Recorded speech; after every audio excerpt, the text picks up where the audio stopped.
Buenos días, República Dominicana. A partir de este momento iniciamos este recorrido de 60 minutos por todo lo más importante que en materia noticiosa ha ocurrido en el país y en el mundo durante la semana que acaba de transcurrir. Esto es Reporte Especial con Rosendo Tavares, que en este sábado, día 6 del mes de junio, año 2026, iniciamos inmediatamente en el plano internacional.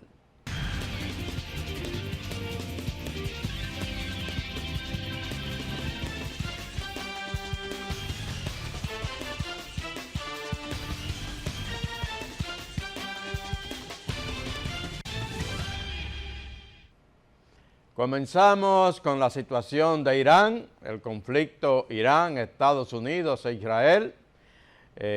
Supuestamente hay un alto al fuego, pero se continúa combatiendo cada vez que entienden que hay que tirar unos cuantos cartuchazos, tanto Estados Unidos como Irán.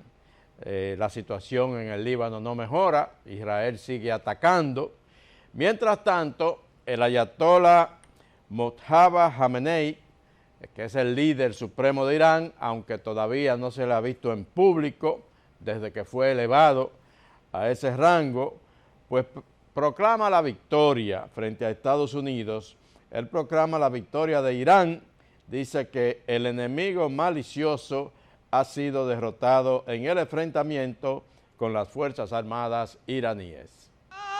El ayatolá iraní Mojtaba Khamenei ha hecho una inesperada proclamación de victoria en la guerra contra Estados Unidos e Israel. La declaración escrita, leída en su nombre por un líder religioso del régimen, se produce después de semanas de negociaciones marcadas por amenazas y vulneraciones del alto el fuego que no han logrado alcanzar un acuerdo para poner fin a la guerra durante al menos 2 meses.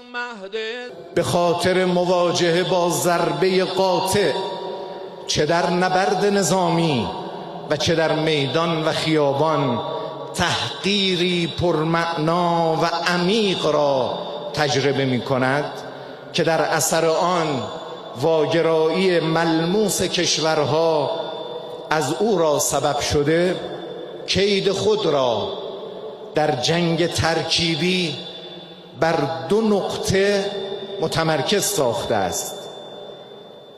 یکی تاب‌آوری مردم، دیگری ایجاد خطا در دستگاه محاسباتی مسئولان کشور. La inesperada declaración de Khamenei podría indicar que se avecina un acuerdo de paz para el que parece estar preparando a la nación iraní al tiempo que hace un llamamiento a su unidad. También el jueves, la Cámara de Representantes de Estados Unidos aprobó una resolución que busca detener la acción militar estadounidense en Irán. Sin embargo, la resolución fue en gran medida simbólica, ya que el presidente puede vetarla si obtiene la aprobación del Senado, donde tiene mayoría hasta, como mínimo, las elecciones de medio mandato previstas para este noviembre. Vamos a Estados Unidos, donde la Cámara de Representantes de ese país ha aprobado una resolución que limita los poderes del presidente Donald Trump en la guerra contra Irán. Trump reaccionó inmediatamente y calificó de antipatriótica la medida aprobada en la Cámara de Representantes. La Cámara de Representantes de Estados Unidos aprobó ayer una resolución que ¿qué hace? Limita las facultades de guerra del presidente, de Donald Trump, en este conflicto con Irán, en lo que representó el primer desafío abierto de la Cámara Baja a esta estrategia de la Casa Blanca desde el inicio de la escalada en Medio Oriente.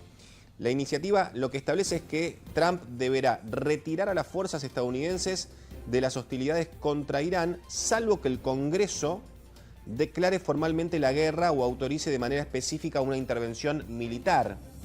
Pero, no obstante, la medida tiene un carácter mayormente político y simbólico, ya que no obliga de forma automática al repliegue de tropas. No es que Trump tiene que obligadamente ahora retirar las tropas.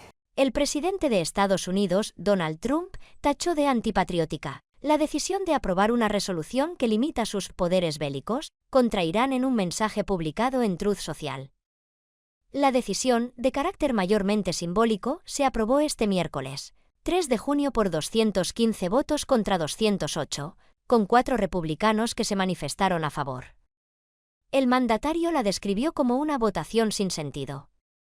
¿Quién haría algo tan antipatriótico?, se preguntó Trump, al tiempo que arremetía contra los 4 republicanos traidores que apoyaron la disposición y contra quienes denominó demócratas, una combinación de la palabra en inglés dumb, tonto, y demócratas.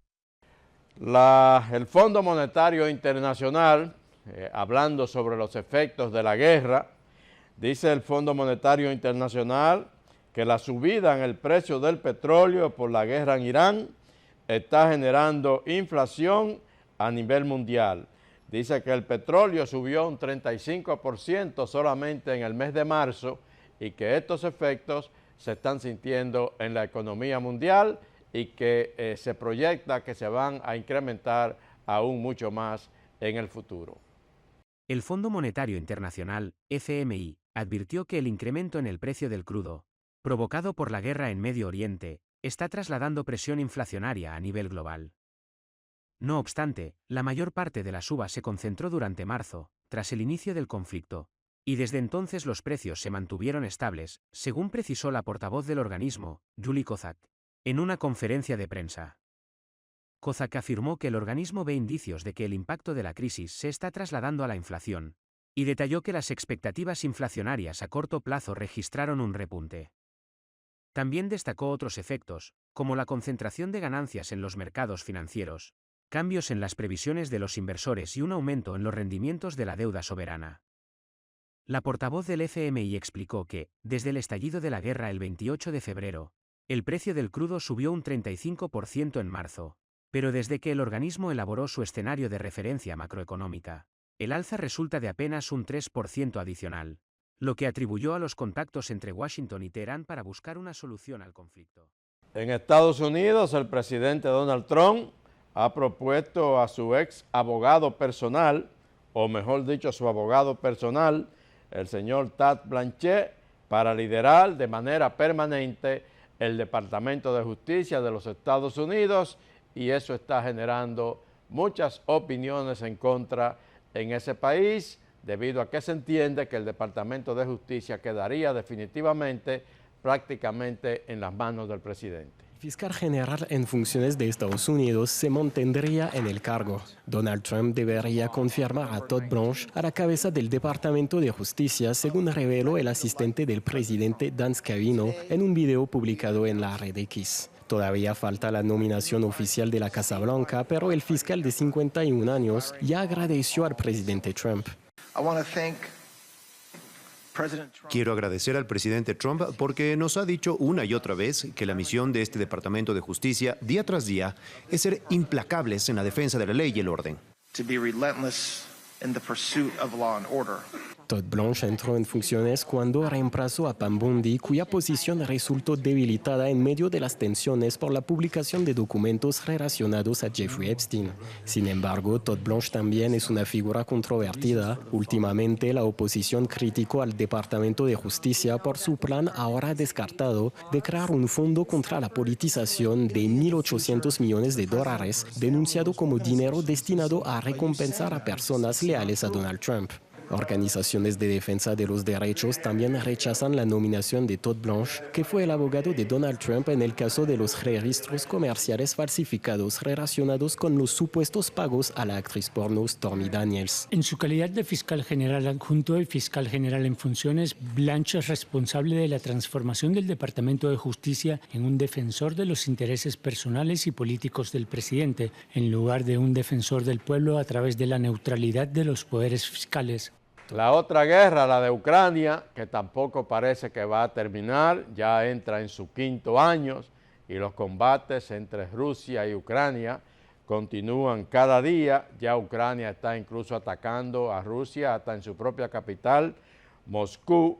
El presidente ucraniano, Volodymyr Zelensky, le envió una carta personal a Vladimir Putin, donde plantea el cese al fuego y negociaciones directas cara a cara entre él y Vladimir Putin. Putin ha rechazado ese posible planteamiento y dice que se puede negociar, pero que la guerra no debe detenerse. El presidente ucraniano Volodymyr Zelensky propuso el jueves una reunión cara a cara con Vladimir Putin en una carta abierta al líder ruso en la que afirmó estar dispuesto a un alto el fuego total. La carta supone una de las pocas ocasiones en las que Zelensky se ha dirigido directamente a Putin desde la invasión a gran escala de Rusia en 2022 y la primera vez que envía una carta directamente al líder ruso. Zelensky comenzó la carta diciendo que cuando Vladimir Putin llegó al poder hace más de 26 años, mucha gente en Ucrania le veía con buenos ojos, pero eso ya es cosa del pasado. Según el presidente ucraniano, ahora la abrumadora mayoría de los ucranianos ve con buenos ojos que nuestros drones de largo alcance visitaran la inauguración de su foro en San Petersburgo, recorriendo una distancia de más de 1000 kilómetros. Ahora la decisión es suya. Basta ya de guerra, escribió Zelensky, proponiendo un diálogo directo y reuniones entre Moscú y Kiev. El presidente ruso Vladimir Putin descartó el viernes reunirse en un futuro próximo con su homólogo ucraniano Volodymyr Zelensky, quien había pedido un encuentro cara a cara entre ambos para poner fin al conflicto. No le veo sentido a reunirnos, solo tiene sentido para la parte ucraniana, para que detengamos el avance de nuestras fuerzas armadas. Es todo, y necesitamos acuerdos. Durante el Foro Económico Internacional de San Petersburgo, Putin pidió que se permita a los expertos trabajar y que elaboren algunas soluciones y entonces podrían reunirse. También prometió proseguir con la ofensiva militar hasta que se hayan logrado por completo los objetivos de la guerra. Para Zelensky, las declaraciones son una prueba más de que Putin no quiere poner fin a la guerra. Lamentablemente, la parte rusa ha optado una vez más por la guerra. Todos escucharon la respuesta de hoy, una respuesta débil. Simplemente no quiere poner fin a la guerra. Una hispana pasa a dirigir por primera vez en la historia el Departamento de Comunicaciones del Vaticano, la Santa Sede. El Papa León XIV nombró jefe de comunicaciones del Vaticano a la presidenta de una televisión ultraconservadora de Estados Unidos. Se trata de María Montserrat Alvarado, es de origen mexicano y es la primera mujer laica en un cargo tan alto en la Santa Sede en toda su historia. El Papa León XIV nombró a Montserrat Alvarado como la nueva jefa de comunicación de la Santa Sede. ¿Por qué este nombramiento está dando la vuelta al mundo? María Montserrat Alvarado nació en la Ciudad de México, es politóloga, habla 3 idiomas y curiosamente también es cantante de jazz y música clásica.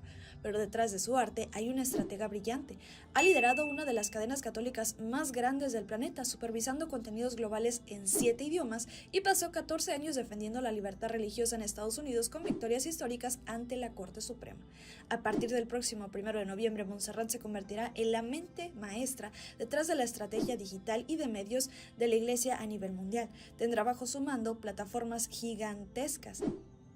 Básicamente será la encargada de conectar al Vaticano con el mundo entero. Y aquí viene lo más importante, se convertirá en la primera mujer laica en dirigir en solitario un dicasterio, es decir, un ministerio del Vaticano. En Colombia, el presidente Gustavo Petro sigue mostrando inconformidad con los resultados de la primera vuelta del proceso electoral en ese país, donde su candidato quedó en un inesperado segundo lugar, pero ahora ha protestado también por la decisión del presidente Donald Trump de expresar su apoyo al candidato opositor Abelardo de la Espriella. Dice Gustavo Petro que Estados Unidos lo que está haciendo es aliarse con narcotraficantes colombianos tras el apoyo al candidato opositor.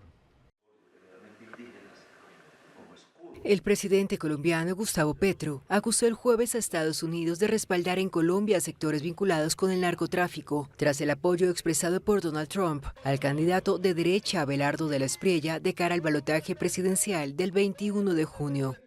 Durante una entrevista con AFP en la Casa de Nariño, Petro cuestionó a los aliados de Washington en el país y afirmó que representan una continuidad de estructuras ligadas al paramilitarismo. Sus aliados en Colombia vienen de la gobernanza narco-paramilitar. Son genocidas y narcotraficantes. Y yo lo probé 10 años en el Congreso. El mandatario lamentó el respaldo de Trump a de la Espriella, vencedor de la primera vuelta electoral y favorito en las encuestas. El abogado de 47 años ha construido su fortuna tras años de representar a figuras como paramilitares narcotraficantes, estafadores y estrellas de fútbol. Petro lamentó que gobiernos que aseguran combatir el narcotráfico respalden a sectores ligados a ese fenómeno en Colombia. lamento que figuras y gobiernos que quieran luchar contra el narcotráfico están ayudando a precisamente llevar al poder político en Colombia el crimen, a los herederos de la gobernanza narco-paramilitar.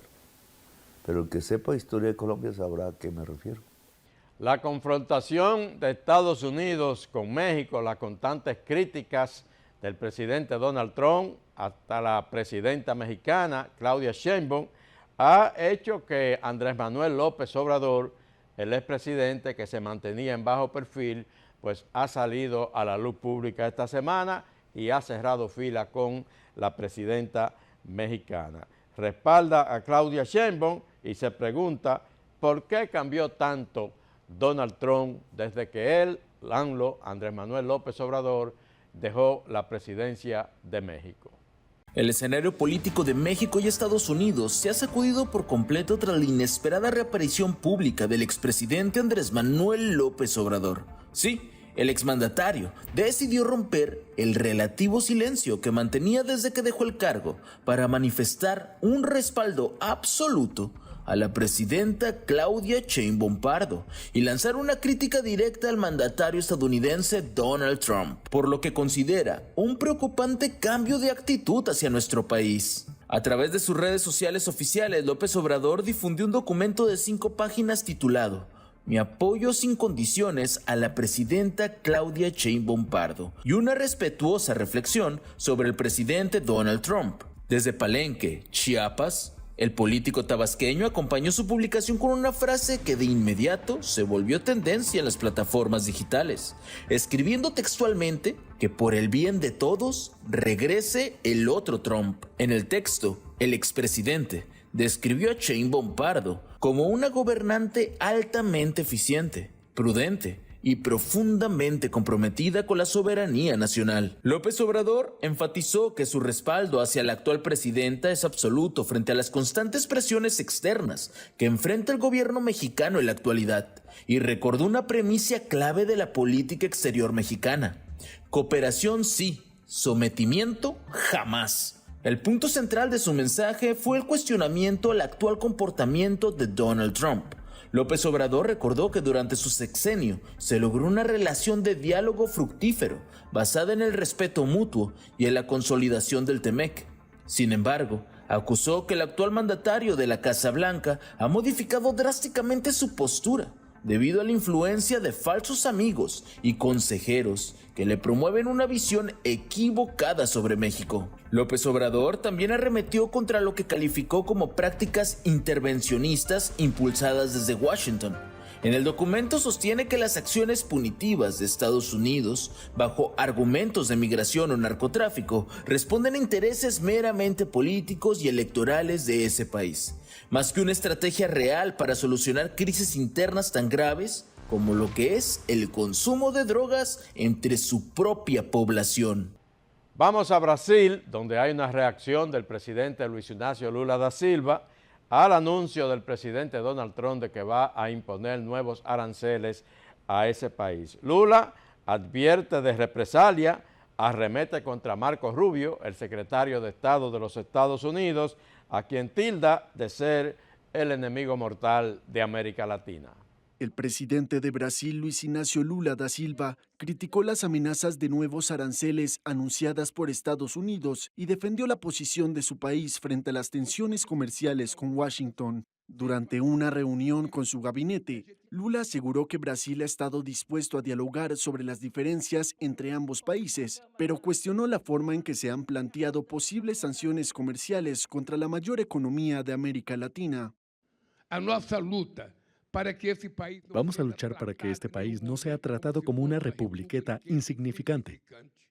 Somos muy grandes, tenemos mucha historia y no podemos aceptar el tratamiento que Estados Unidos le dio a Brasil esta semana. No es posible. No es posible. El mandatario también sostuvo que los argumentos utilizados para justificar las medidas carecen de fundamentos y recordó que según su gobierno, la balanza comercial favorece ampliamente a Estados Unidos. Por lo tanto, si alguien necesita imponer un arancel, es Brasil contra Estados Unidos y no lo contrario. Lula afirmó además que Brasil no puede depender de una sola relación comercial y señaló que si las restricciones avanzan, su país está en condiciones de fortalecer vínculos económicos con otros mercados y socios internacionales. En Centroamérica, Costa Rica, un país que hasta no hace mucho tiempo era un país en calma, un país donde el crimen, la delincuencia no había encontrado mucho espacio, pero eso ha cambiado en los últimos tiempos. El gobierno de la presidenta Laura Fernández anunció nuevas medidas para combatir la criminalidad en ese país. La presidenta ha reforzado la ofensiva contra el crimen organizado tras la segunda reunión de fuerzas élites para combatir la delincuencia. Una vez más tuvimos una reunión del equipo Fuerza Élite donde estuvimos revisando todos los temas de seguridad nacional y quiero compartirle al pueblo de Costa Rica los principales avances. Con vigilancia aérea acordamos preparar un proyecto de ley para establecer sanciones fuertes a los propietarios de las fincas donde se encuentren pistas clandestinas. También en materia de vigilancia aérea acordamos mejorar los protocolos para la detección en aeropuertos de drogas y de precursores químicos, labor que vamos a estar empujando junto con el CETAC para que el país vaya a la vanguardia en la detección de estas drogas en nuestros aeropuertos. Adicionalmente, también hablamos con el Sistema Penitenciario Nacional de forma tal que cambien los protocolos que hoy han sido permisivos y que ocasionan insalubridad y riesgos innecesarios en las cárceles. Y finalmente, hoy instruí el primer grupo de personas de Fuerza Élite que se van a someter a la prueba de polígrafo. Vamos a iniciar con los ministros, con el ministro de Comunicación, que está asistiendo a estas reuniones, con el ministro de Justicia y Paz y por supuesto que con el ministro rector, el ministro de Seguridad Pública, Gerald Campos. En Perú, Keiko Fujimori y Roberto Sánchez, los candidatos que han pasado a la segunda vuelta en las elecciones en ese país. Perú tendrá elecciones mañana domingo de segunda vuelta para decidir quién será el presidente. Las encuestas no muestran a un favorito con amplio margen para ganar esas elecciones. Keiko Fujimori, bueno, pues apela a la reconciliación nacional, mientras que Roberto Sánchez promete terminar con el caos en el cierre de campaña en Perú que ocurrió el pasado jueves. Perú entra en la recta final de una de las elecciones más disputadas de los últimos años. La derechista Keiko Fujimori y el izquierdista Roberto Sánchez cerraron el jueves sus campañas ante miles de simpatizantes a solo días del balotaje presidencial del domingo. En Lima, Fujimori pidió el apoyo de los votantes para recuperar el orden y garantizar la estabilidad en un país golpeado por la inseguridad y la crisis política. La candidata que busca la presidencia por cuarta vez consecutiva prometió un gobierno de paz y confianza. Mientras tanto, Sánchez reunió a sus seguidores entre música andina y consignas contra el fujimorismo. El congresista y exministro aseguró que su eventual gobierno pondrá fin a la corrupción, la impunidad y la violencia que afectan el país. La campaña estuvo marcada por fuertes acusaciones mutuas y por el debate sobre cómo enfrentar el aumento de la criminalidad. Las encuestas muestran una contienda muy ajustada, con una importante proporción de electores aún indecisos. Más de 27 millones de peruanos están convocados a las urnas para elegir el próximo presidente, quien heredará una economía estable, pero también un Congreso fragmentado y una profunda desconfianza ciudadana hacia la clase política. Vámonos a Cuba. Estados Unidos anuncia nuevas medidas económicas, represalias, en esta ocasión contra el presidente Miguel Díaz-Canel, familiares directos de él y familiares de Raúl Castro. Díaz-Canel criticó y calificó de perversión de Estados Unidos las sanciones que se han anunciado. Consideró que la medida apunta a reforzar el escenario de conflicto entre La Habana y Washington. Mientras tanto, China exige a Estados Unidos el cese inmediato y total del bloqueo contra Cuba y rechaza los ataques de Marco Rubio contra la isla. El Departamento del Tesoro estadounidense anunció el jueves sanciones económicas contra el presidente cubano Miguel Díaz-Canel y su esposa Liz Cuesta, así como contra su hijastro Manuel Anido Cuesta. En esta nueva oleada de sanciones se añade a Alejandro Castro Espín, hijo del líder histórico revolucionario Raúl Castro, y al nieto Raúl Alejandro Castro. Alejandro Castro Espín, de 60 años, fue un actor clave de las negociaciones secretas entre Cuba y Estados Unidos, que condujeron al restablecimiento de relaciones diplomáticas entre ambos países en 2015. Estados Unidos mantiene un embargo contra la isla comunista desde 1962 y combina las sanciones económicas contra figuras y empresas del régimen al tiempo que instauró un bloqueo petrolero desde principios de año. Cuba vive su peor crisis económica y humanitaria desde el triunfo de la Revolución Castrista de 1959. Tenemos unos planes muy buenos para Cuba. Creo que tenemos que deshacernos del régimen, que es muy duro, muy desagradable. La diferencia es que ahora no les entra dinero. Recibían mucho dinero proveniente de Venezuela. Ya no les entra dinero alguno. Recibían petróleo, recibían dinero, pero nosotros nos vamos a ocupar de Cuba. Además del presidente y de los miembros de la familia Castro, Washington sanciona a los comités de defensa de la revolución, al Ministerio de las Fuerzas Armadas, al Instituto Cubano de Amistad con los Pueblos y a las empresas Amistur y Minera La Victoria.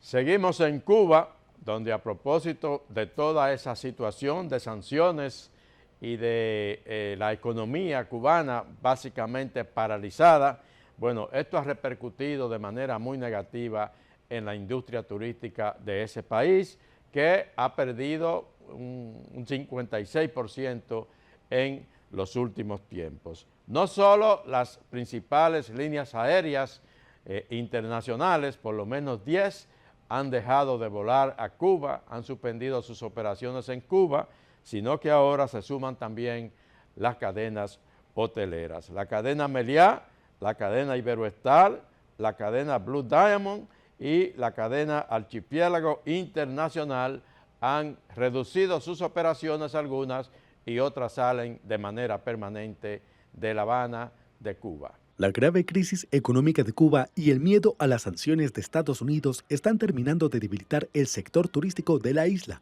con la salida parcial o total de las 4 grandes hoteleras del país en una semana. La primera industria de Cuba está desmoronándose de forma acelerada ante la intensa presión de Washington, focalizada en sectores económicos clave como el turístico, el energético y el financiero. Entre los grupos hoteleros está el anuncio de la salida inmediata de la española Meliá, de 15 de los 35 resorts que gestionaba, y sigue a los de la también española Iberostar, que era la segunda con mayor presencia en la isla.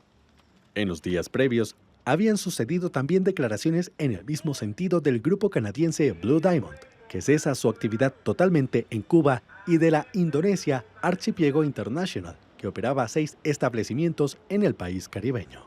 Las hoteleras son, no obstante, las últimas empresas extranjeras del sector en tomar decisiones radicales con respecto a Cuba en los últimos meses. Desde que comenzó el bloqueo petrolero de Estados Unidos el 29 de enero, la mayor parte de las aerolíneas que viajaban a la isla han suspendido sus vuelos. Las consecuencias son devastadoras. En los 4 primeros meses del año, Cuba recibió 328.608 turistas internacionales, un 55,8% menos que en el mismo periodo del ejercicio previo, que ya había sido el peor año desde 2002, sin contar los años de la pandemia. El hundimiento del turismo tiene consecuencias para toda la economía, pues en las últimas décadas había sido un motor de crecimiento y uno de los 3 sectores que más divisas reportaba al país, que necesita importar el 80% de lo que consume. Vamos a terminar nuestro recorrido internacional en Bolivia, ese país suramericano que lleva ya mucho más de un mes en una tensión permanente, carreteras bloqueadas, protestas muy violentas. Estados Unidos ha anunciado que aumentará los envíos de ayuda a Bolivia ante la crisis provocada por protestas y bloqueos. El secretario de Estado, Marco Rubio, visitó La Paz recientemente y allí ofreció al presidente Rodrigo Paz el apoyo y el compromiso estadounidense con la seguridad la estabilidad y el orden constitucional del país suramericano. Debido a las protestas de campesinos, obreros, mineros, transportistas y maestros en Bolivia, que ya llevan más de un mes y que reclaman por la escasez de alimentos, medicinas y combustibles en medio de la peor crisis económica del país en 4 décadas, el gobierno de Estados Unidos aseguró que está vigilando la situación. En un mensaje en X, el secretario del Departamento de Guerra, Pete Hegseth, dijo que no debe permitirse que el viejo statu quo de dominio narcoterrorista en la región vuelva a imponerse en Bolivia. Hegseth advirtió que Washington y sus aliados en la región rechazan cualquier intento de derrocar al gobierno legítimo del presidente Rodrigo Paz.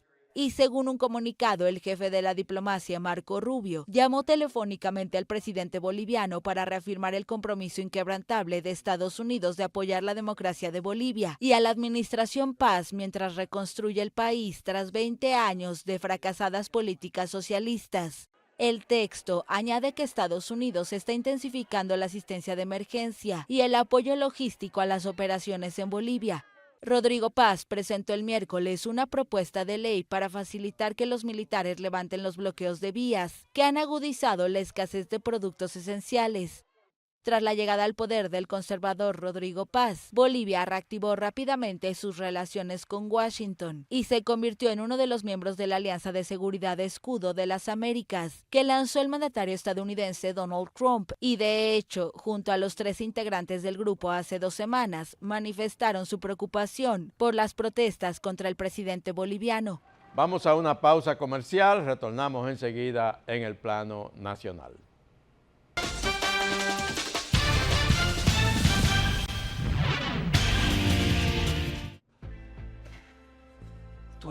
Esto es mío.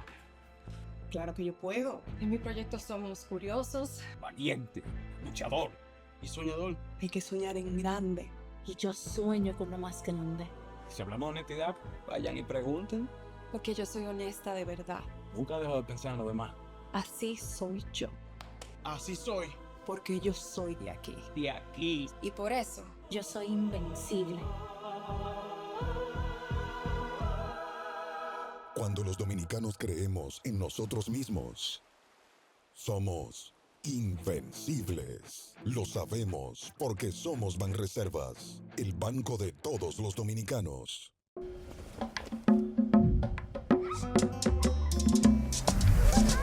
Ay, abuela, me duele. Ya verás que tú serás un campeón. Por eso te he cuidado tanto. Gracias por todos tus cuidados. Llegué hasta aquí por ti y ahora te haré sentir orgullosa.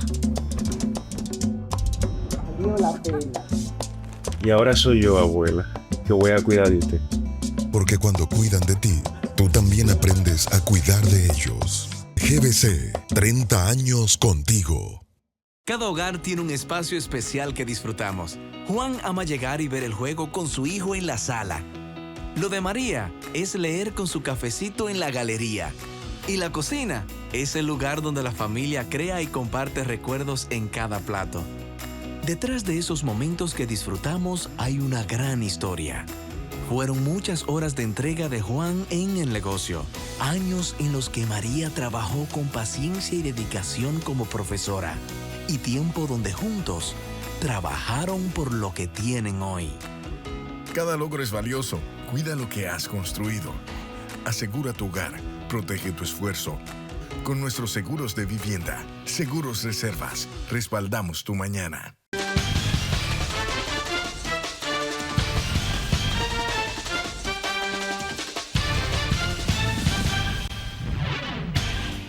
Gracias por continuar con nosotros. Esto es Reporte Especial con Rosendo Tavares en este sábado, día 6 del mes de junio, año 2026.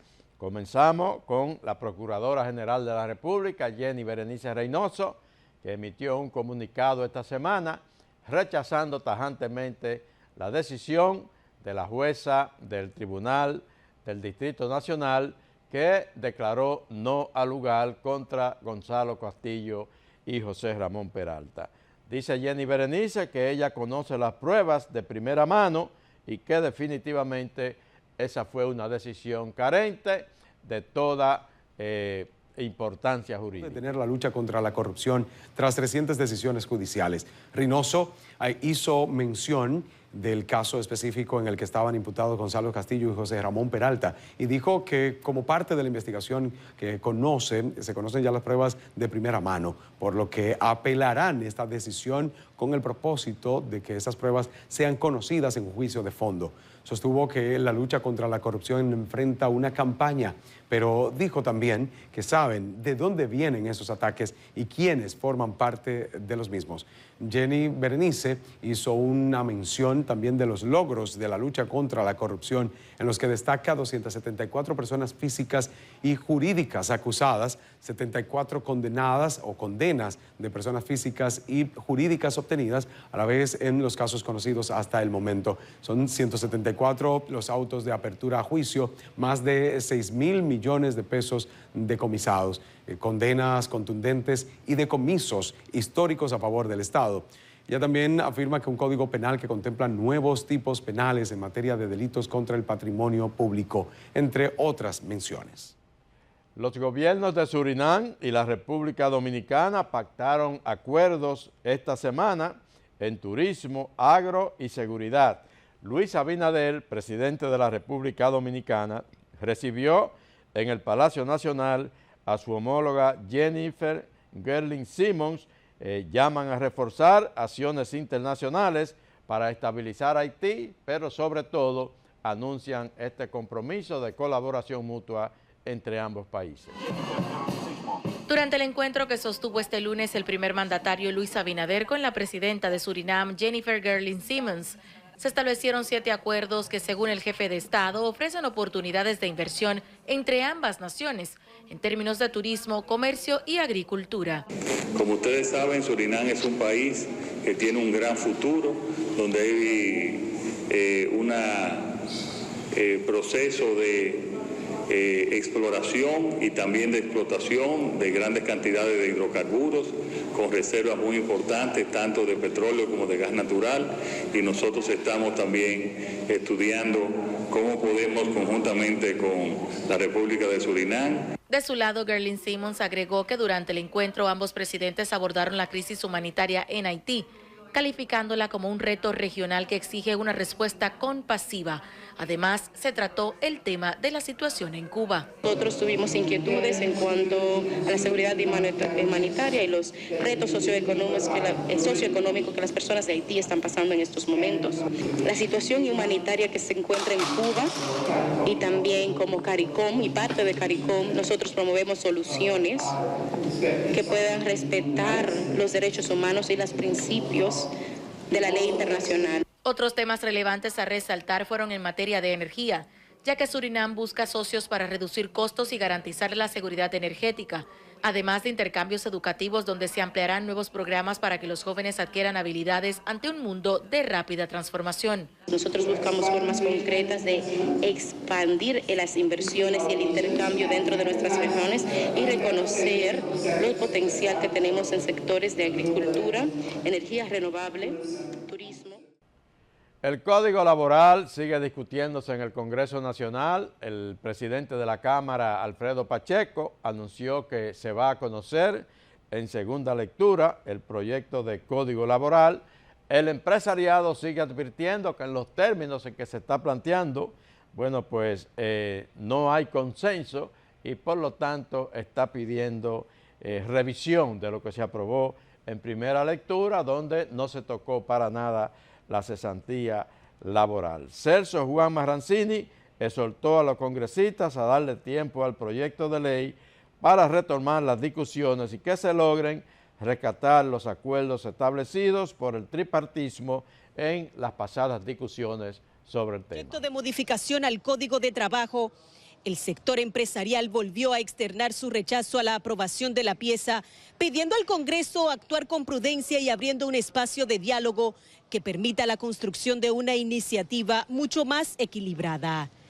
Y es que, de acuerdo con el presidente del CONEP, Celso Juan Marrancini, las críticas provienen no solo del sector empresarial, sino también de decenas de organizaciones que consideran que la propuesta no recoge adecuadamente los acuerdos discutidos en el diálogo tripartito. Bueno, nosotros vamos a seguir insistiendo y reiteramos, no es solo el CONEP, hay más de 85 organizaciones del sector privado, de todo el país, de todos los sectores productivos, de todo tipo de tamaño, incluyendo las MIPYME, que no están de acuerdo con ese proyecto. Entonces, vamos a darle el tiempo, ya ha pasado tanto tiempo que darle un poco más de tiempo para que se logre sentarse y rescatar los acuerdos tripartitos, número 1, que es la base de toda modificación laboral y acuerdo laboral.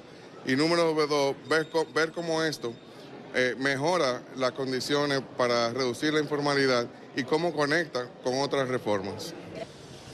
Sin embargo, los presidentes de las comisiones que estudiaron el proyecto, tanto en el Senado como en la Cámara de Diputados, dejaron claro que la etapa del diálogo ya concluyó y que ahora corresponde al Congreso ejercer su rol legislativo, tomando las decisiones que entienda más convenientes para el país. Mira, si nosotros vamos para aprobar las leyes en este país, tener que ponernos de acuerdo con todo el mundo y que todo el mundo esté positivo, eso no se va a aprobar ningún proyecto. Siempre los proyectos van a tener gente a favor y en contra. Entonces, el Congreso tiene que saber que no estamos aquí para legislar solamente para lo que la gente quiera, sino para lo que le convenga al país.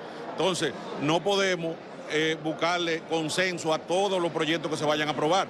Yo creo que ya se ha discutido bastante, se ha dialogado bastante y el proyecto como ha salido, como salió del Senado, yo pienso que fue un proyecto bueno. Esa etapa precluyó. Ya la comisión, cuando estaba en el estudio de las iniciativas, escuchó a la clase empresarial, escuchó a la clase trabajadora a través de las centrales sindicales, escuchó al Ministerio de Trabajo y diferentes personalidades. Por tanto, ya no hay que hablar más de eso. Ya no hay que hablar de acuerdo, ya no hay que hablar del diálogo, ya eso pasó. Ya sencillamente estamos en el Pleno. Todo lo que se vaya a hacer con relación a la reforma laboral es sencillamente en el Pleno. Es quien tiene la última decisión, es quien tiene la última palabra. En medio de este escenario, el presidente de la Cámara de Diputados, Alfredo Pacheco, emitió un comunicado en el que aseguró que existe un consenso entre las distintas bancadas para mantener la cesantía laboral y que en ningún momento ha planteado propuestas orientadas a modificar ese derecho adquirido por los trabajadores. Ayer viernes se estuvo ventilando en los tribunales del Distrito Nacional el tema del caso Camaleón para decidir si los imputados en el caso Intran, básicamente el caso Camaleón es el caso de corrupción en Intran, ayer se decidía si Hugo Veras, el exdirector del Intran, y el empresario Jochi Gómez y demás implicados eran enviados a juicio de fondo. Lógicamente, en el momento en que grabábamos este programa, al mediodía de ayer, todavía la audiencia no había comenzado, pero le presentamos a continuación los resultados con la ayuda de nuestro señor productor. De apertura a juicio contra el exdirector del Intran, Hugo Veras, el empresario Jochi Gómez y otras 15 personas físicas y jurídicas, asegurando que las pruebas aportadas resultan útiles, legales y pertinentes para un juicio por corrupción, sabotaje a infraestructuras críticas, desfalco contra el Estado, lavado de activos y otros delitos. Y esta jueza hizo un trabajo excepcional. Su sentencia, a pesar de no estar de acuerdo jurídicamente con ella, entiendo que su motivación estuvo coja, pero fue muy bien estructurada. Y vamos con todo, señores. Vamos con todo. Creemos en la justicia dominicana. Quiero seguir creyendo en la justicia y vamos con todo. Sin embargo, la jueza excluyó la acusación por falsedad de documentos privados y terrorismo en contra de los imputados, señalando que pese a que se afectó la red semafórica del Gran Santo Domingo, no se configuró el delito de terrorismo porque no existen los daños físicos y psicológicos que prevé la norma. Sobre una visión que tiene el tribunal de que no se da la parte subjetiva del tipo penal, pero retuvo el sabotaje que permite retener la parte objetiva del tipo penal, y esta es una cuestión que puede perfectamente resolverse en juicio en la medida en que el Ministerio Público pruebe la realidad de la conducta y podamos solicitar en juicio que el tribunal que conozca del mismo varíe la calificación, así que esto no es un problema para el Ministerio Público. Asimismo, la juzgadora excluyó el tipo penal de contrabando de equipos para el ex encargado del Centro de Control de Tráfico del Intran, Pedro Vinicio Padován Ibáez, y el imputado Carlos José Peguero Vargas. La calificación jurídica que retiene el tribunal incluye el lavado de activos, lo que significa que en este caso pueden haber penas que lleguen incluso a los 20 años. El gobernador del Banco Central, Héctor Valdés Albizu, resalta la resiliencia de la economía dominicana, destacando la fortaleza macroeconómica ante tensiones en el Medio Oriente. Pese a todo lo que está ocurriendo con la guerra del Medio Oriente, bueno, pues la economía dominicana sigue en buen estado, según lo anuncia el gobernador del Banco Central, Héctor Valdés Albizu. Pese a la incertidumbre creada a raíz del conflicto en Medio Oriente en el presente y en el futuro, el comportamiento de la economía dominicana se ha caracterizado por su resiliencia, indicó el gobernador del Banco Central de la República Dominicana, Héctor Valdés Albizu, al resaltar que el indicador mensual de actividad económica ha registrado una mejoría en los primeros meses de este año, acumulando un crecimiento promedio de 4,0% durante enero-abril, impulsado principalmente por los sectores de construcción, manufactura de zonas francas y hoteles, bares y restaurantes. Hacia adelante, se prevé que la actividad económica se expanda en torno a 3,5% a 4,0% para 2026, dijo, al indicar que esto está apoyado en la recuperación de la inversión privada y pública, así como en el dinamismo del sector externo. Valdés Albizu precisó que, a pesar del complejo entorno internacional, las actividades generadoras de divisas mantienen su dinamismo, contribuyendo con la estabilidad relativa del tipo de cambio. Valdés Albizu ofreció una panorámica del estado actual de la economía dominicana y... Vamos a una nueva pausa comercial.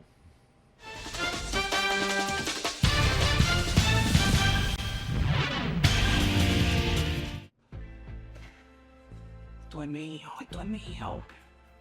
Claro que yo puedo. En mi proyecto somos curiosos, Valiente, luchador y soñador. hay que soñar en grande.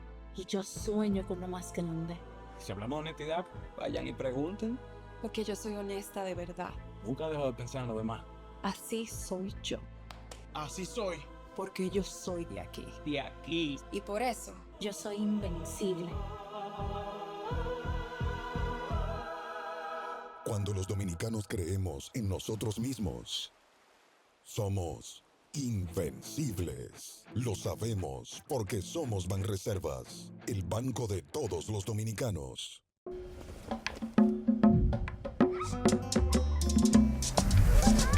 Ay, abuela, me duele.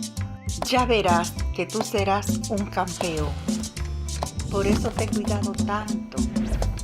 Gracias por todos tus cuidados.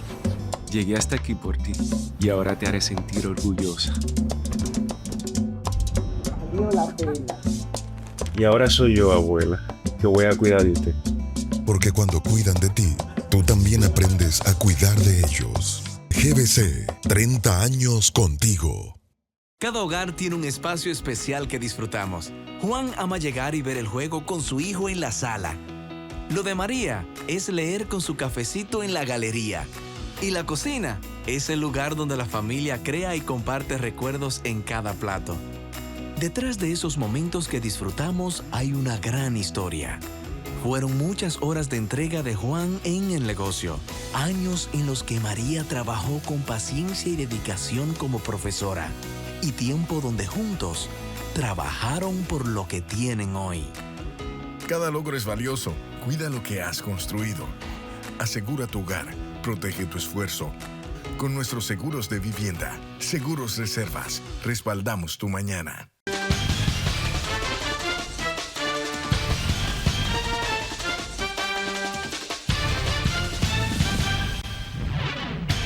El Partido de la Liberación Dominicana se pronunció esta semana luego de la sentencia que declaró no al lugar en los procesos contra Gonzalo Castillo y José Ramón Peralta. Dice el PLD que el caso de Gonzalo Castillo y José Ramón Peralta, ninguna decisión judicial puede devolver completamente el tiempo perdido y la tranquilidad perdida por esas familias, pero considera indispensable abrir una reflexión nacional sobre las garantías que deben impedir la utilización de la política en la justicia dominicana. Que las acusaciones contra Gonzalo Castillo y José Ramón Peralta carecían de justificación para su envío a juicio. Este reconocimiento judicial constituye también una reivindicación moral para quienes durante años han sido sometidos a impedimentos de salida del país bajo alertas migratorias, prisión preventiva, campañas de descrédito público, afectaciones económicas, serias afectaciones de salud y un profundo sufrimiento personal y familiar. Está en su pleno derecho de apelar. Lo que hemos dicho aquí es que da pena que ese Ministerio Público esté llevando a cabo apelaciones temerarias cuando ya otros tribunales han dicho que no tienen los fundamentos necesarios para que realmente se pueda constituir lo que ese Ministerio Público acusa a cada una de las personas que ha incluido en esos expedientes. Los PLDistas consideraron que la decisión de la jueza del cuarto juzgado de instrucción del Distrito Nacional devela que la justicia ha sido utilizada con fines políticos. O sea, lo que estamos planteando ahí no tiene nada que ver con los tribunales, estamos hablando de la responsabilidad del Ministerio Público en una campaña que se ha venido desarrollando desde noviembre del año 2020, fundamentalmente contra los dirigentes del Partido de la Liberación Dominicana y con gente allegada. O sea, esa es la realidad. El Ministerio Público aquí ha sido utilizado fundamentalmente por el gobierno con fines políticos. Para nosotros lo más importante es la reivindicación de todo lo que nosotros habíamos denunciado con la instrumentalización de la justicia. Se intentó sepultar al Partido de la Liberación Dominicana. Entonces, yo respeto la posición de los compañeros que afortunadamente se les reconocieron sus derechos. Sin embargo, nosotros no queremos entrar en consideraciones personales. Gracias a Dios que aparece una luz al final del túnel, que se están esclareciendo las cosas y que hoy, y nosotros no vamos a escatimar esfuerzo para eso, vamos a hacer todo lo que esté de nuestra parte para dar a conocer a todas las naciones democráticas que en la República Dominicana se manipuló la justicia, se instrumentalizó la justicia con fines puramente políticos. Asimismo, el partido opositor reafirmó su convicción de que son inocentes los miembros de esa organización que aún continúan en los tribunales con procesos judiciales, al tiempo que tildó de temeraria la apelación anunciada por el Ministerio Público contra Gonzalo Castillo y José Ramón Peralta. Finalmente, el PLD llamó a la sociedad dominicana a evitar que se utilice la justicia como instrumento político, que se filtre en expediente de manera selectiva, que se utilice la prisión preventiva como castigo. Hay que felicitar a la Junta Central Electoral que en tan solo 51 días ha logrado entregar ya 1 millón de nuevas cédulas a los dominicanos. Bueno, el hito se alcanzó en la provincia de Atomayor al entregar el nuevo documento al señor Starling Josías Castillo Rosa, el dominicano 1 millón en recibir la nueva cédula. En el exterior, según los informes, ya se han expedido alrededor de 20.000 nuevas cédulas. El hito fue alcanzado este martes en la provincia de Atomayor, donde el ciudadano Starling Josías Castillo Rosa se convirtió en la persona número 1 millón en recibir la nueva cédula durante un acto celebrado en el centro de cedulación de ese municipio. La entrega estuvo encabezada por la miembro titular del Pleno de la Junta y coordinadora de la zona este, Iraida Marcel Hernández, quien destacó la importancia del logro alcanzado por la institución en poco más de 7 semanas luego de haber iniciado este proceso. La Junta Central reiteró su llamado a la población para que continúe acudiendo a los centros habilitados y complete el proceso de renovación del documento de identidad, considerado fundamental para el ejercicio de derechos civiles y también electorales. Terminamos en Baní, que está celebrando esta semana su tradicional Feria del Mango. Más de 300 tipos de mangos criollos son presentados en la Feria del Mango en Baní. Además del mango, la feria también se extiende hasta otros productos agrícolas como tomates gourmet y aguacates. La Feria del Mango en Baní, un completo éxito según los reportes que llegan desde esa provincia sureña. Francisco Oliverio Espaillat destacó que República Dominicana proyecta exportar cerca de 10 millones de cajas de mango durante este año 2026, consolidando el crecimiento sostenido de uno de los principales rubros agrícolas de exportación del país. Al participar en la inauguración de Expo Mango 2026, celebrada en Baní, el funcionario afirmó que el desempeño del subsector refleja el esfuerzo conjunto de los productores, el respaldo institucional y la incorporación de nuevas tecnologías e innovación agrícola. Expo Mango es también una muestra de la capacidad de unidad que tiene la República Dominicana cuando productores, instituciones públicas, sector privado y comunidades trabajan con un mismo propósito.